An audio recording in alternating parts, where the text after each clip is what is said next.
random shit. Hello, ladies and gentlemen. I am Nhayah Goode, and I have decided to finally start my podcast. It's going to be Storytime with Nhayah, because I love telling stories and I love hearing people's stories. I have led an interesting life. I'm sure you have. And I think people need to hear about it. Bring back storytelling. I envision myself being an elder just with a village of people and me telling all the stories from, the days of the way things were. But anyways, let's get this podcast started. This podcast is going to be available on all platforms. And of course, you can always click the link in my bio. It is going to be called Storytime with Nhayah. Yay! Let's talk a little bit about story time. As a child, one of my favorite classes, going to my elementary school, was the library class. Library. We get to go to the library, pick out a book. It was thrilling. Check the book out. It was really thrilling for me as a reader. I don't know about the rest, but it was thrilling. And check out a book. But what was mostly really, really exciting about story time for me as a child was Mrs. Martinez. I don't know where she's at now. I wish I could just find certain people when I really just want to say how they impacted my life. But Mrs. Martinez used to have the dopest library class. She had just all this amazing artwork everywhere, paints and just different things. It was just fun. It just seemed like an environment, and it was always changing. And then she had really exciting places to sit too all over her library, right? And so, that would be the thing. When the kids when we would come into the class, it'd be like, where are we sitting today? I remember that, oh my God, whoever, it's like we would try to be in line a certain way so that we could get a good seat in Mrs. Martinez's library class. And then she always was just so freaking fabulous. I'm talking about Mrs. Martinez had jewels on every finger. She had an outfit on, all kind of exciting, just things to look at, which, obviously was the epitome of her library room. She was fantastic. And so she would read to us a book every class, and then we got to read books out loud too. And I just remember that being one of my favorite classes besides PE. I liked English, I liked the academics as well. Obviously, library is one. It's just, instead of us learning English, we were reading, right? But that's what propelled my love of reading and writing and things of that nature. So shout out to Mrs. Martinez, who used to be the dopest librarian. Was I calling her library teacher earlier? The dopest librarian at Helen Her Elementary School. Shout out to Helen Her. So many memories at an elementary school. Anyways, while on the topic of storytelling, like I said, this is an introductory episode. So each segment I'm going to introduce it. I'm going to always start out the podcast with just a story from some of my experiences. I'm going to try not to be too long-winded, but, sometimes with me, the stories get a little bit long, okay? But I really want to start off this episode really just kind of giving honor and thanks to a woman that I just found out recently transitioned, passed away, whichever word is comfortable with you. That's the one. But I really want to give honor to her and just remember her in one of the most powerful ways, because she was just a powerful force in my experience, especially my military experience. And so I just found out recently that she passed away. She was a lieutenant colonel. She had never deployed until my unit deployed 10 years ago. And she had all these master's degrees. She was a playwright too. And she was just really phenomenal, just really personable. And she had, for her to be of such a high rank, if you know anything about Army rank, she was an 05. So that's pretty up there. And she was a Black woman. And so it was just amazing to have that kind of, especially have her as one of the, I would say protectionist, one of my leaders, one of my guidance, one of the people in my guidance system and my team of just, being in that environment of being in a war zone. And so I just want to give a shout out and just give honor to Lieutenant Colonel Shatrice Buchanan. My story about her is that when I was in Iraq, I faced a lot of adversity, you know, and it taught me a lot. It taught me really how to deal with people and really not to just react. Because if you know anything about me, if you were ever stationed with me in Korea, you know I was just like really, really reckless with how I dealt with people that outranked me. I didn't give a shit about their rank. If you say something to me crazy, I'm saying something back, whether you're a sergeant, whatever or not. You just, you know, you just can't come up to me and say anything. But especially when I was 18 years old in Korea. But then when I, you know, became 19 years old, I went to Fort Stewart with an entirely different mindset. I'm the type of woman that I see what doesn't work and then I fix it, adjust it, and then move on. So instead of me being a wild, reckless, you know, a soldier like I was in Korea, I went to Fort Stewart with a different mindset. I was very militant and I was like, oh, okay, so this is how we're gonna do things. Okay. And so when I went to Iraq, it was like the universe wanted to see just how I was going to be, how was I going to deal with certain things, because I'm the type of person, you tell me choose my battles. Well, I think a lot of the battles were mine. And so there were so many things that were happening, but the reason why this particular sergeant major just started targeting me was because after I had came to him with an issue of me not being promoted, suddenly, you know, things got out of hand. So there was a fight that broke out at hip hop night, and I was one of the most popular people in Iraq. I say this humbly, but I was like, you know, a social butterfly, because I'm the type of person that if I'm in a situation like, let's say Iraq, oh, I'm about to get it popping.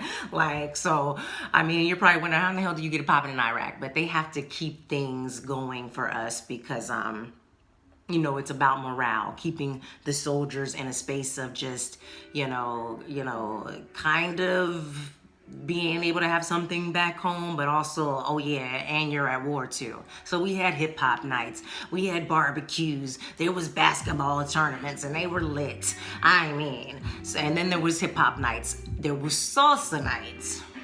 And salsa night was the most popping night. I'm not even gonna lie. It was even the most hood people at salsa night, really getting it popping and really learning and you know, and really just creating a vibrational energy. But yeah, so I was that type of person. But anyway, so, you know, back to just how Lieutenant Colonel Shatrice Buchanan, how she really just propelled my experience.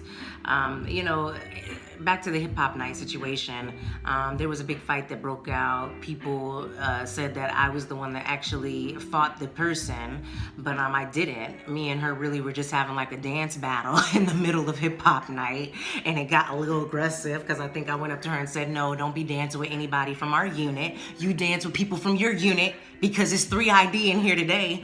It definitely went down like that. And then she was from first ID. ID means infantry. I'm sorry, damn. I done had a whole blockage. I'm gonna get back to you what ID means. Infantry division. She was in 1st Infantry Division. I was in 2nd Infantry Division, and our unit was running shit on the Cobb. Okay, so go over there and dance with your soldiers. Don't come over here. Kind of escalated. One of my homegirls thought it was some real shit going down, and she ended up striking this girl, and it was crazy. And I had just got promoted. So the sergeant major found this out, and he was upset, I guess, that I had the audacity to come to him to get promoted and then turn around and get in a fight. But that's not how it went down. Somebody else hit the girl. Now, I'm gonna tell you one thing. I'm not taking no falls for no stupid ass behavior. I'm not. Now, if something else happened, I'll take the fall for it. But if you did something stupid, I'm not taking the fall for that. So I did not take the fall for old girl hitting old girl from behind me and almost fucking up my damn career. I had to choose, am I gonna take the fall or am I gonna protect my career? I chose to protect my career. And so Sergeant Major was really upset about that, and for some reason he just started targeting me. So out of nowhere, I get summoned to his office, and he has like all of my male leadership in the office, and it's just me. And he basically says, he shows me a picture of somebody writing something very fucked fucked up about me in the porta potties, allegedly. And you know, I remember thinking when he brought me into that office, like, oh, okay, well, what are we talking about here? What is the conversation here? And yeah, it really was not a good conversation. He basically tried to ask me about my sexual experiences while I was in Iraq. He tried to say I was fraternizing with somebody that was in a specific organization, and that organization and soldiers were not supposed to be fraternizing.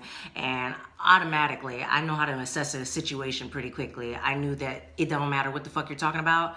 This is an entirely inappropriate conversation with a female soldier and no other females present, right? So, yeah, so, I mean, I went ahead and I stayed respectful. I stayed at parade rest. If you know anything about military positioning, you know what I'm talking about. If not, go Google it, but this is parade rest. And I stood there and I just listened. I got my male NCOs right here, and it's just me, and the door is closed. So I took all that in. I was like, okay, check. Here, all right, check. Oh, okay, check. Oh, wow, this is interesting. And so I let him talk. And then he asked me something like, what would your father think? And I said, I cannot remember to the exact word what I said, but I know it was something along the lines of, I really don't care about what my father would think, and I think that you should be more concerned about your daughter instead of worrying about what my dad would think about what I have going on. And so, I was hot on the inside. But one thing about the military is you gonna be hot, but you gotta stay at that parade rest. Because if you make one false move, which anything, they can get you.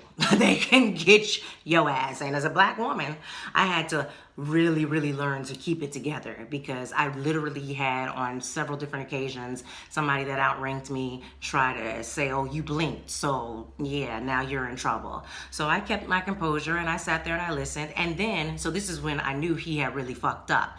I mean, he had already fucked up, but this was a cherry on top of the fucking cake. So then he says, well, I told Lieutenant Colonel Buchanan about it, and so she wants to see you right after this meeting. And I was like, in the inside, I was like, okay, yes, because that's exactly where I was going. I was going to go straight to her. But thank you for calling her first, so I didn't have to, oh my God, set up a meeting and do all this on official business hours. Now, side note, Lieutenant Colonel Buchanan was the equal opportunity officer in charge. So she was the equal opportunity officer in charge. She was not an equal opportunity sergeant. She was not an equal opportunity NCOIC or representative. She was the OIC. So she ran that motherfucker. So he told her about the conversation before I even knew the conversation was going to happen. But he, obviously, if you're following, he said it as if, oh, I'm going to try to embarrass you in front of one of your biggest allies. And that's the word I was looking for in the beginning of this recording. She was one of my biggest allies. So he went and told my biggest allies some really crazy sexual situation about me. And then, and just thought that he would... all because he was upset that I think he just got me promoted and he thought I embarrassed the hell out of the unit at hip hop night. Even though it turned out that I didn't start the fight. I had nothing to do with it. Me and this soldier were just having like a little, if it was a dance off military movie, this shit would have been the climax. Because one thing we did in Iraq was dance our asses off. That's why I can't even really drop it down low and do all the shit I used to do, because I used all my good knees at hip hop night in Iraq in the military. So anyway, so back to the story. Sergeant Major, y'all gonna have to listen. Sometimes I derail, but I'm working on staying focused. But so anyway, so when he said that, I was like, oh yes, I'm so excited. So after we ended the meeting, I remember I walked so fast, because I think Lieutenant Colonel Buchanan's office was in walking distance from the battalion. Whatever. I just right now as I'm talking about it, I remember me walking extremely fast to her office, because I was upset. I know I was upset, and you have to understand, I literally had to keep my composure the entire time while I was sitting here being questioned about what I was doing with my vagina, basically, in Iraq. So when we got to the office, Lieutenant Colonel Buchanan, we sat down, and she was ready to talk to me about all kind of different things. But I told her exactly what had just transpired in that meeting, from the moment everything, from the door being closed.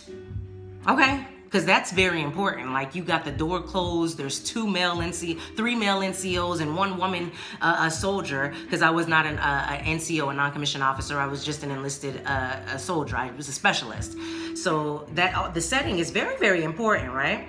So I told her everything about what happened, and I'm talking about her face she was really, really shocked, and I felt the energy change. And I felt, okay, she's on my side, because she does not like this. What Lieutenant Colonel Buchanan, I'm getting chills thinking about it. May she rest in power and rise powerfully, though. I'm getting chills thinking about it. But what she said was, all right, she was just in shock at how the entire conversation went down, because, I do recall her saying, this is not what me and him talked about. This is not what me and Sergeant Major, what's his name, talked about. Should I say his name? I don't know. I might, it don't matter. It's not like y'all are going to be able to find him unless I say his whole name, because I remember his whole name. But, anyways, she was visibly upset. You gotta understand, she was a very religious woman. We sang in the choir together in Iraq and everything, so she didn't use any words, but I could feel the energy change, because at first the energy felt like a leader talking to a lower enlisted soldier about, some things that might not be going well in their life. But then when I broke it down to her, what transpired during that conversation, I could tell she was upset. So she immediately told me, and I quote, to go demand an apology from Sergeant Major Lloyd. Oh, I swear I did not. That was a real slip up. But don't worry about it. Y'all don't even know how to spell it. Don't go find him. But that's because I was literally recapping that from 21-year-old Nhayah to here I am now. But she said, go demand an apology from Sergeant Major, and then have him have another woman in the room and keep the door open, and have all those same male leaders that were in my chain of command standing right there the whole time. I was even in shock at what she had just directed me to do. I was excited because I had an ally, but I was like, oh, wow, okay. And I didn't ask no questions. And then I think after that, we just conversed about it, and that was it. So then I think it was, I'm going to set up that date for you, and then I'm going to let you know when it's time for you to go up there and tell them. So I don't know what they talked about before I got there, but when I got there, let me tell y'all what the setting looked like this time. So I did get that female soldier to be in the office with me at the time. I'm trying to keep this music going. I need to figure out how to keep this looping. But I'll get to that level. But yes. So I had the female soldier that actually started the fight in there with me. Then I had all my first sergeant, my platoon sergeant, they were in there. And then, of course, the sergeant major of the battalion, right? And so I walked right in there, and it seemed like he had already been, and the door was open too. So I felt totally comfortable, honestly, because I'm not going to lie. It was uncomfortable, the last conversation. This conversation was how it should have been. And so I remember Sergeant Major saying, well, Specialist Good, what is it that you need? And I said, Sergeant Major, I demand an apology for how I felt when you had all these men standing here and you were questioning me about my sexual experience here. That made me feel really uncomfortable, so I would really like an apology. And so he said, and I remember this verbatim, well, Specialist Good, I apologize for how you felt during that meeting. And then I remember the soldier, the female soldier, I won't say her name because I have a whole story coming up about her too. Be on the lookout for that story. And I'm glad I just thought about it, because as I was creating this podcast, I was like, where are all my stories at? It was like I just went blank. But yeah, if I forget about telling this story, please remind me in my comments on social media. But yeah, there's a lot around her. We had a lot going on. But that's why she felt like she wanted to come up behind me and punch the girl, because she actually thought there was something going on. But the reason why I was so cavalier about her having my back is because this was not the first time that she had been a part of some violent foolishness. And this time it actually got in the way of my, career and situation. So I had to, just move forward from that situation. But yeah, but because we got a little cut off, and I'm sorry about that. Let me take a sip to get focused. But yeah, so Sergeant Major he crossed the line, questioning a female soldier about her sexuality, and or about what not even my sexuality, who I was having sex with. I don't give a shit if there was fraternization, but at the time, that had nothing to do with what I had going on. So that's why he had fucked up, and that's why Lieutenant Colonel Buchanan advised me to demand an apology, and she might have had to come out of her rank and tell him, hey, and what you did is a fucking EO complaint. You went to the equal opportunity officer in charge to try to embarrass a female soldier because you were mad because she embarrassed the unit, or you thought she embarrassed the unit by just getting in some fight after you promoted her, and then you fucked up and ended up probably getting reprimanded by a lieutenant colonel from EO about that shit. So, yeah, that's how that went down. But yes, again, Lieutenant Colonel Buchanan, she will always be remembered for that. I will be telling that story forever and ever and ever and ever. And when I am an elder, if everything works out with my life timeline, I'm going to be out there telling women, and you demand apologies, and you do that, and you have your allies, your woman allies, and don't you let these men, But maybe by then, things will be a lot more balanced and peaceful in the universe. Here's hoping. Anyways, that was the first story. I hope you guys enjoyed that. Empowering women everywhere to step up and say what they got to say and do what they got to do. Now, also what's going to be happening in this podcast is I'm going to be telling the weather. Not so serious though, because I don't be knowing what's going on with this weather bullshit, right? But right now, currently in Atlanta, it's 68 degrees. And it's really feels really good out there. I always break down the weather based off of how many layers I have to wear. As you can see, I have a tank top on, but since I get a little bit colder, I still had a little bit of jacket on, and I was still wearing tennis shoes, or sneakers. My bad, that sounded so old school. Listen, don't come for me about my old school terminology. I'm not a sneakerhead, so that wouldn't be my typical term I would use.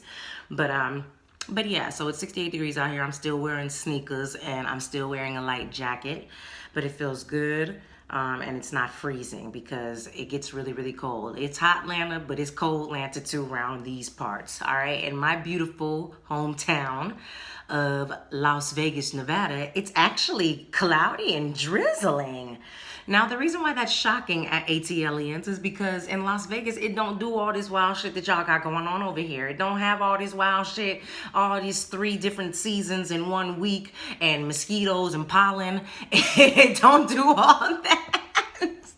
Vegas ain't like that. But for the first time in a while, when I actually click on the weather and shit, it's raining in Vegas. So, but guess what though? It's gonna be sunny for the next 12 days.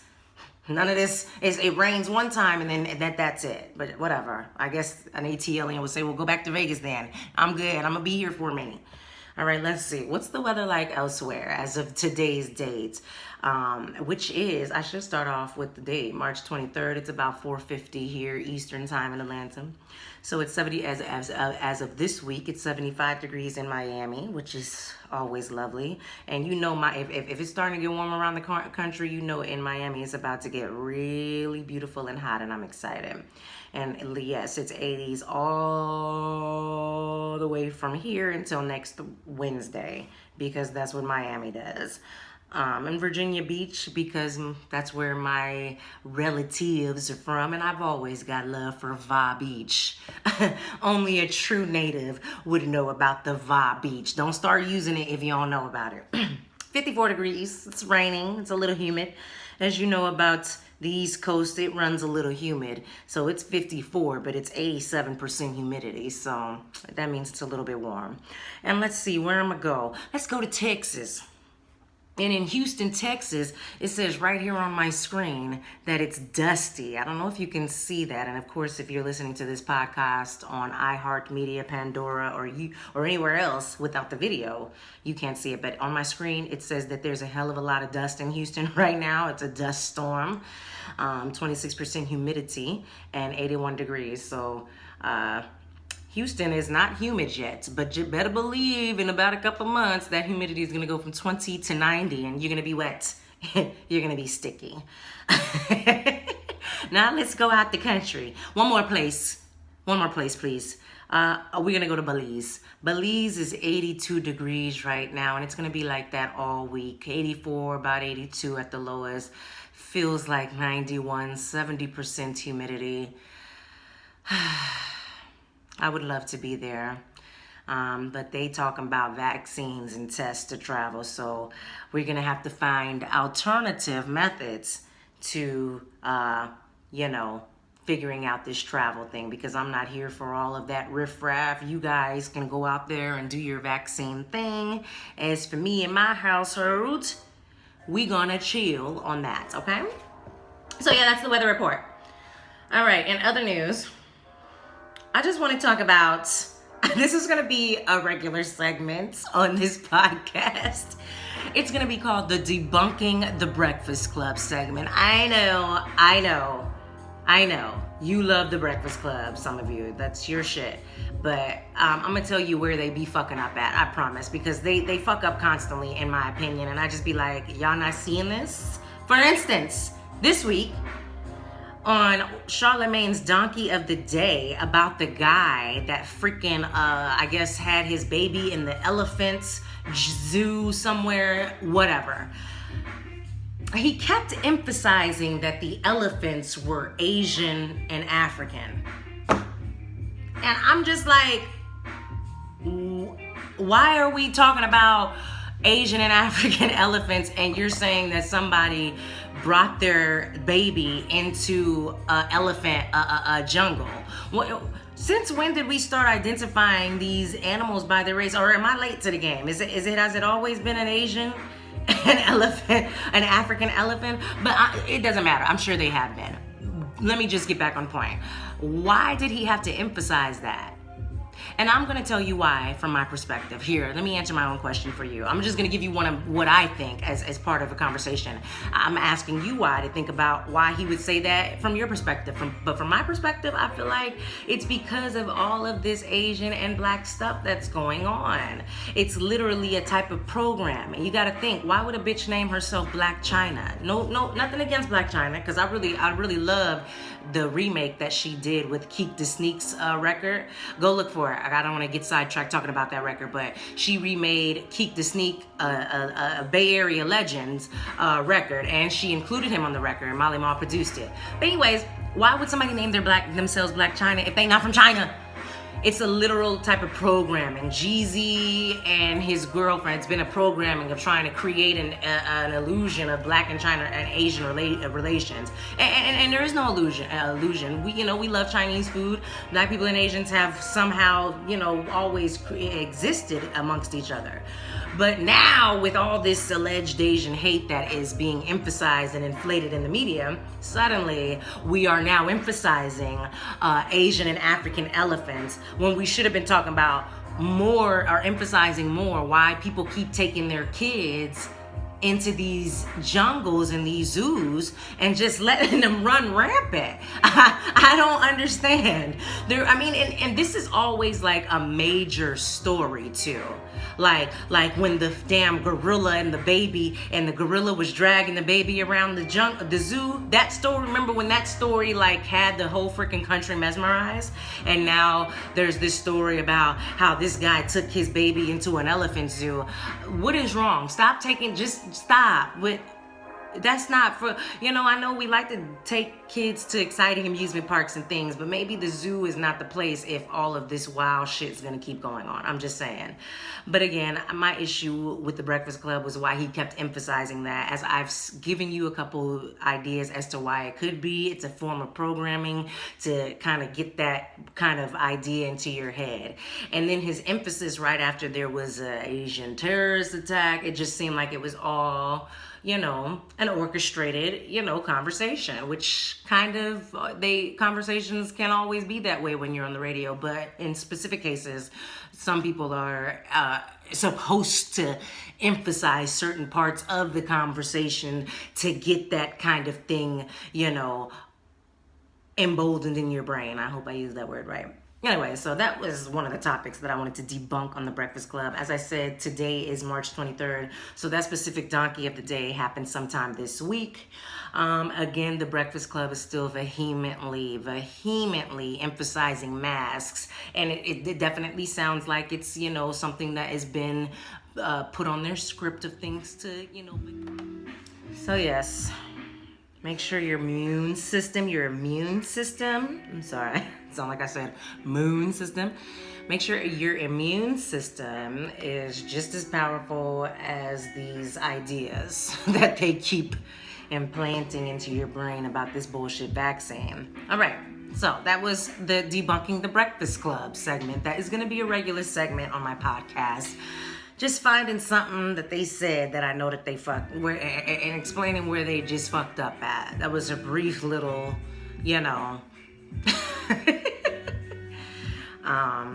debunking the fuckery.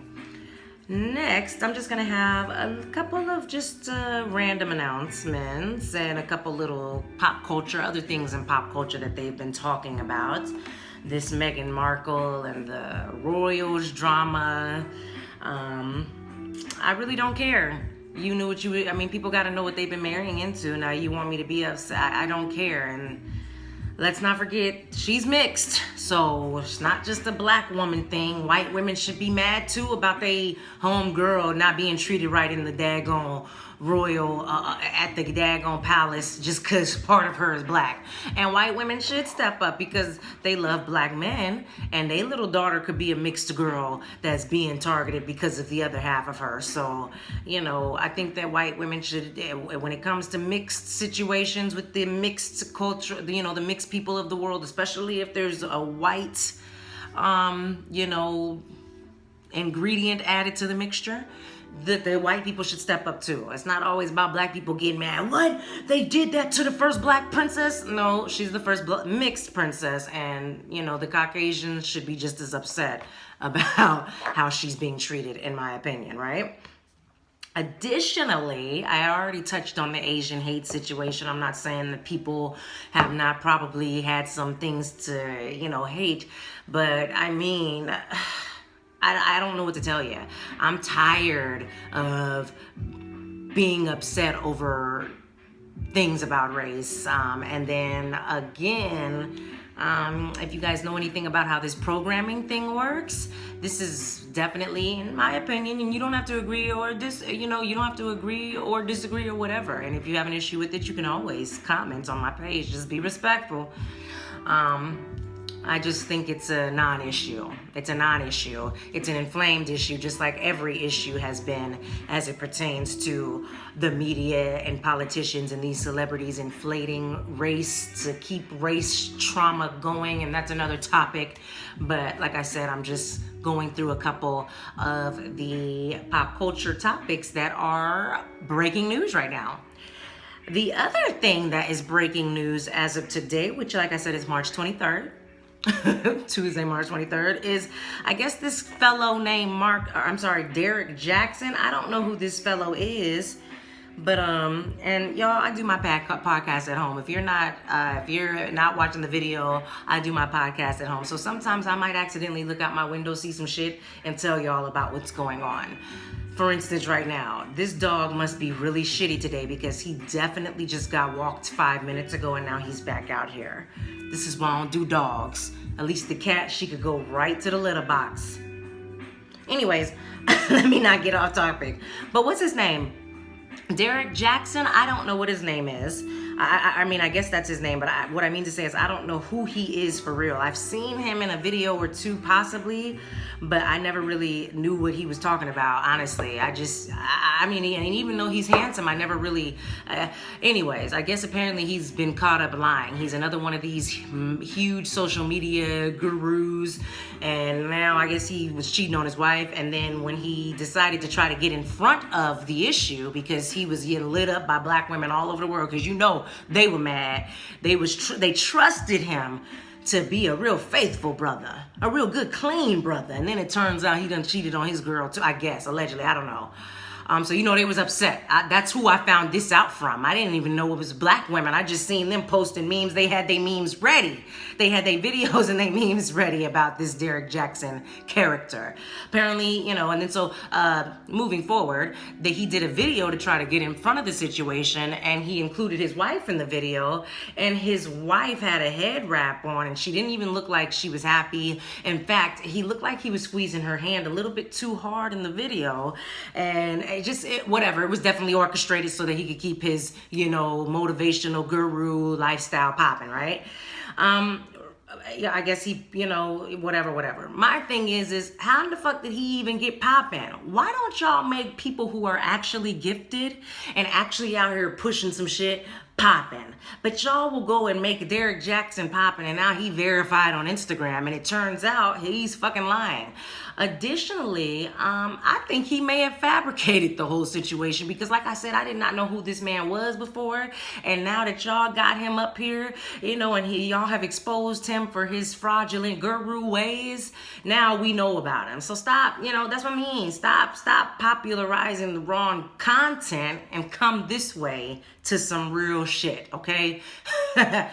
We ain't got no skeletons in the closet over here, and I love to tell stories, so we ain't got no time. But yes, that's what's been going on in pop culture. I'm always keep that a little bit brief, but I'm gonna add my little 2 cents into it.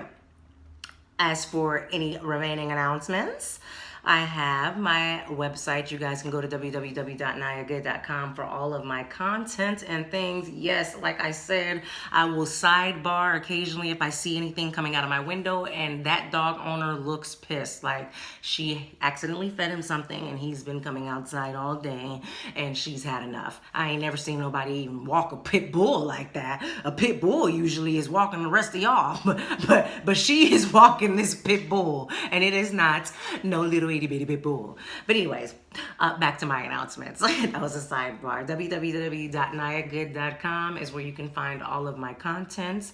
Recently, I narrated my erotic sensual miniseries. I don't know if you guys are into eroticism. You know, I think you should, because it turns out that these porn websites might be doing a little bit more than just providing you with some what seems like harmless porn. So you might want to get into the eroticism side of reading. If you dare. But I wrote a 4-part miniseries, and it is available on my website, the written version. But then recently I decided to narrate my erotic series because I realized that people love to listen to things as well as read things, and why not provide them with both? And I've always had a love for narration, so that is available on my YouTube, and it's available on www.NhayahGoode.com. Not only did I write this erotic miniseries, but I also wrote the GoodieJar Blog. I've been writing that for several years now, just a plethora of delicious topics, ranging from maybe me recapping the TV series Insecure, which I love, to talking about polygyny, which I think should be something that's emphasized more, and definitely done only by righteous, good people, though. Everybody can't do polygyny. And some of the other topics I write about are just, random things. Like my most recent GoodieJar Blog article was, what's pussy got to do with it? And I was basically discussing why men and some women cannot wait to just use the word pussy to emphasize some type of weak ass bullshit that they believe that, or a weak ass person. And so I kind of, in that article, I broke down where even using that word came from. So that's available on www.NhayahGoode.com, and the narrated version is available on a playlist on my YouTube. So check it out under the same name, Nhayah Goode. I also just released a new song. If y'all didn't know, this is a perfect time for a song. Let me get my engineering skills together so that I can play it in the background for you. I should have already had it playing, but this is our first recording, so we're gonna get it together. But like I said, I just released a new song last Friday. I really love this record. My first song was a bit aggressive, Shut Up, available on all platforms. I was talking shit. Now this song brought out the love in me, and it's called Feather. And it's available on all platforms, all of them, all the main bitches, Apple Music, iTunes, Spotify, Tidal, and all the other, the side chicks, Amazon Music and whatever else, wherever else. YouTube's not a side chick. I should have said them in the main bitch list, but whatever. So download my new song for me, and just let it put you at ease. It's a very, very beautiful record. I love it. And then since I am an ambassador for Slutty Vegan, one of the best burger place in the world, Craig. I gotta always make an announcement about Slutty Vegan. If you're here in the Atlanta area, you need to go get you. When I meet people that haven't been to Slutty Vegan, I'm actually shocked. My eyes get big. I need to stop doing that because they probably like, whoa, calm down, sis. But yes, shout out to Slutty Vegan. I love their burgers. They have several locations. Make sure you go check them out here in Atlanta. There is now a bar vegan at Pond City Markets. They have a bar now, and right next door, they've got vegan Philly cheesesteaks. And yes, just go try it. Stop playing. Slutty Vegan. Check it out.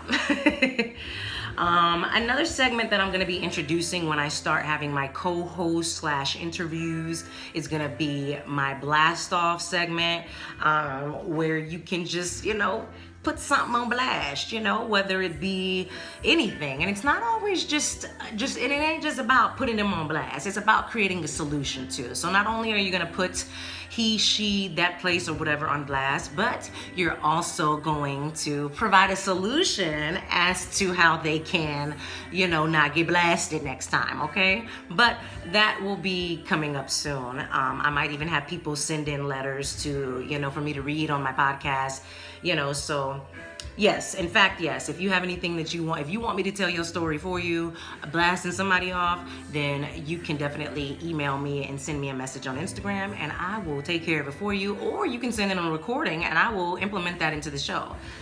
So yes, the blast off coming soon to my podcast near you. All right. And so, like I said, this is Storytime with Nhayah. And so I'm going to have a book, right? Yes.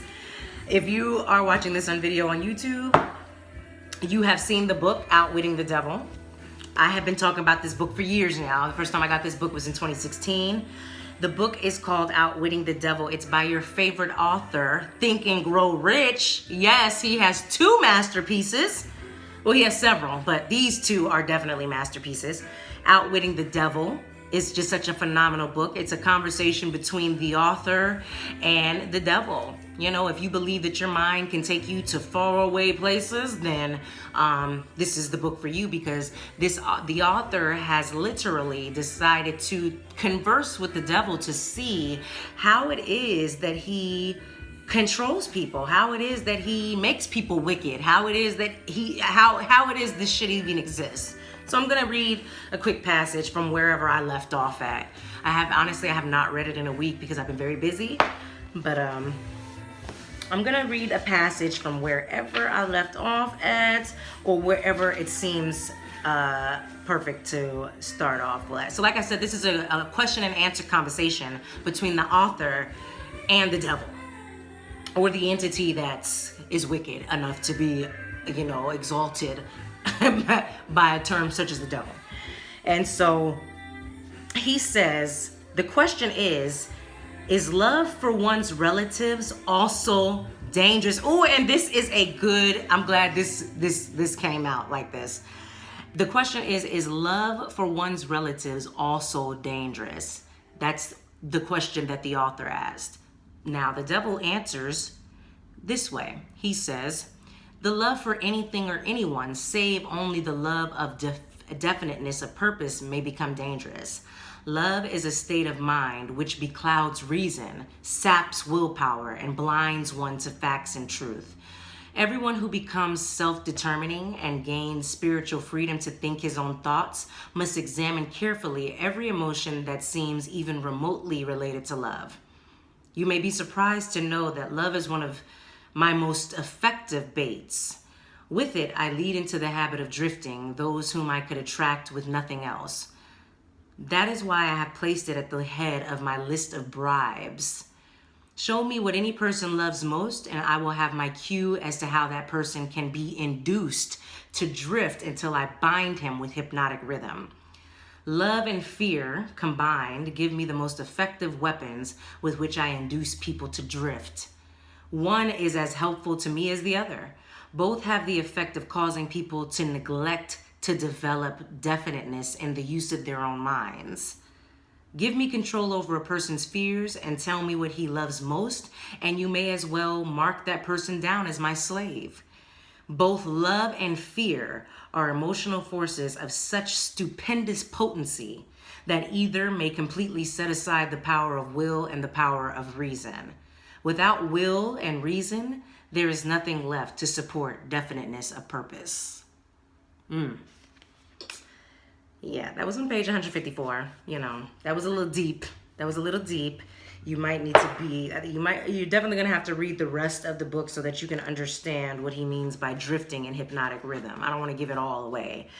But basically, he is saying that people that drift don't have control of their minds, and people that are non-drifters do have control of their minds. They're definite in their purpose, whereas drifters are not definite in their purpose. They just go where the wind blows, child. That's what they do. And what he means by hypnotic rhythm, and he, like I said, I'm just giving you a brief summation of this, but in the book, he breaks it down much more definitively. What he means by hypnotic rhythm, as it pertains to your mind, is that the devil is basically saying that every person in this existence has a hypnotic rhythm. Their thoughts are on a hypnotic rhythm. Hypnotic meaning hypnotizing, and rhythm meaning a beat. And so some people's mental or thoughts, or the hypnotic rhythm of their thoughts always is towards the negative, and some people's hypnotic rhythm of their thoughts is always towards the positive. If you are a drifter, then obviously your mind is constantly in hypnotic rhythm to negativity. And if you're a non-drifter, your mind is always in hypnotic rhythm to positivity. So anyways, ellipse on that, ... Definitely go get that book, Outwitting the Devil, by, yes, Napoleon Hill, the author that has also written Think and Grow Rich, okay? Definitely get that book. So that segment is called the must-read segment. I'm definitely going to put that on my must-read list of books that you should get. And each podcast, I'm going to have a book, a must-read book, a suggestion that you guys should look into. I'm kicking it off this season 1, episode 1, with Outwitting the Devil. Okay? And so moving right along, another just random topic of discussion. This is just, I don't know what I'm going to exactly call this segment, but it'll just be a quick random topic. People scream all day about freedom of speech, right? And then they turn around and they are terrified to speak freely. And then they also, since they're so terrified of you speaking freely, they hate when someone else speaks freely too, right? So I'm just wondering, what the fuck? Don't just be running around here talking about freedom of speech and talking freely, and then don't say anything freely, or don't even know how to really get your mind to feel free enough to converse about something that you might need to be talking about, and maybe it's about timing too. Everything is not does not need to be discussed and said right then and there. But what I want to emphasize is that there should be no reason to be hesitant about conversing about something, whether it's make somebody uncomfortable or whatever. We got to really eliminate fear of all things from our psyche, because some of this shit is getting out of hand. And it's all about your intentions too when you're talking about things. Just, you and a person can feel if where your intent is. They know that it's good, but then sometimes they won't listen to it because they feel like it's trying to force them or make them feel a type of way. But it's really just, everybody just wants to be able to express themselves freely. I see people that are not in the most stable living conditions, aka homeless people. They express themselves freely all the time. So what are you scared of? So yeah, I'm astonished. I in my experience, I've had people say, "Oh my God, I didn't know how to say things to you," or "I thought that you might have some type of adverse reaction." But I guess the only time I have an adverse reaction to anything, me personally, to anything that somebody's saying to me, is if I feel their intent. I mean, now other people might not be able to feel things on the level that I can feel things, but I know your intent if you're telling me something. And so that's why you might get met with aggression. But if you're coming at me in a righteous space to talk to me about something, and I understand that you are being genuine, then there should be no reason why I would ever not respond positively to something. But again, it's all about fear. What's the worst that somebody's gonna do if you tell them something? Okay, well, then you definitely don't need to be dealing with that type of person. You should always be able to, you should gauge the situation always. Okay, let's see. How does this person engage in conversation? I mean, is it worth bringing up? Just something like that. But at the end of the day, the moral of the story is to always feel free to speak freely. And if you're not going to do that, then don't be screaming about all of these amendments about free speech and all of that, okay? Utilize it and don't be scared. In the workplace, in friendships, in your relationship, if you're a mom and your mom is, if you're a daughter and you're scared to talk to your mom about things, or your father, there should be no reason for that. I don't even understand why in certain relationships they're still making it seem like you should be scared to express yourself in a safe and righteous manner to people that you love. It's crazy to me, right? So yeah, take advantage of the freedom of speech in your personal life, and not just when it comes to some type of political drama, unrest, whatever. And so finally, the final segments of Storytime with Nhayah. Thank you for listening in this long if you have. We are about to be at 52 minutes, so I feel good. It's about an hour long if I don't have, any guests, and if I don't tell my story too long, or I don't get derailed from the storytelling. So the final segment of my podcast is going to be the good word of the week. GOODE, that is, and my type of good, not the other type of GOODE. That was a little bit of shade, but it's okay.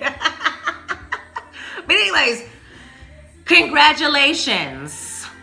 Let's normalize genuinely congratulating people when they tell you about some big major move they've made. Oh my God, it is astonishing to me that people can sit here and say something like, I just bought a house. And people just be like, oh, okay. And then they look off or they talk about something else. Like, normalize congratulating people. Say, oh my God, that's exciting. Wow.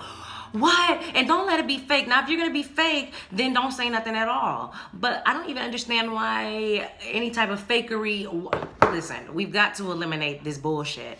Why would there be any fakery as it pertains to congratulating somebody? Just be excited. And 9 times out of 10, if you're not, trying to give somebody good vibrations, that's probably why you're still on a low vibration. So let's normalize genuinely congratulating people when they tell you something that they've done. It's too easy. Don't just look at them like, oh. If y'all can see my face on the video, y'all see my eyes just like, don't. Let's normalize congratulating. Somebody tells you that they just started a new podcast. You say congratulate, you something that is just like, wow, great job. Here's some things you can say. Congratulations, great job. Oh, you better do it. Get it, girl. Get it. Something. But don't just stare at people. And don't try to deflect the conversation to some type of shit that whatever. Let's normalize, really just being happy about people's endeavors, whether it's a corporate goal, whether it's a college goal. If you know anything about me, whatever, that's a whole nother topic. I don't, worship a lot of these things too much. But either way, even though I'm not like the biggest advocate for institutionalized education, especially if you have to pay for it, I'm going to congratulate that person. They feel like it's exciting. They said, I just got my master's degree and congratulations. You might not agree with somebody, doing things like how people just go off and create their own businesses, or they don't want to do a government job or whatever, but it's exciting for them. So just be excited for them. And stop playing, okay? Okay? Too easy. Anyways, that was it. Thank you for listening. I really had fun doing this podcast today. Be on the lookout for more episodes. This is going to be a really fun ride, especially when I bring my co-hosts in. I should be having a co-host on episode 3, and that's going to be a lot of fun because it's going to be a lot more stories and a lot more just bouncing of ideas and things of that nature. So join me on episode 2 of Storytime with Nhayah. And definitely check me out on www.NhayahGoode.com. Check me out at Nhayah Goode on all social media platforms. And check out my new music that is available on all digital music streaming services. Again, my name is Nhayah Goode, and you can spell that N as in November, H as in hotel, A as in alpha, Y as in Yankee, A as in alpha, H as in hotel. The last word is good with an E. Don't forget about my E now. That's how you spell my name. And look me up, follow me. If you have anything to say about anything that I've said, like I said, just be respectful. I can have all types of conversations with people. Just be chill. It's not even necessarily be about, just be chill about it. So I am open to all conversation types, whether you agree, disagree, oppose, contrarian, you're all on board. I am all for you. So check me out, and I appreciate you guys. Love you guys for listening to episode 1, the Storytime with Nhayah. I'll see you next time. Peace.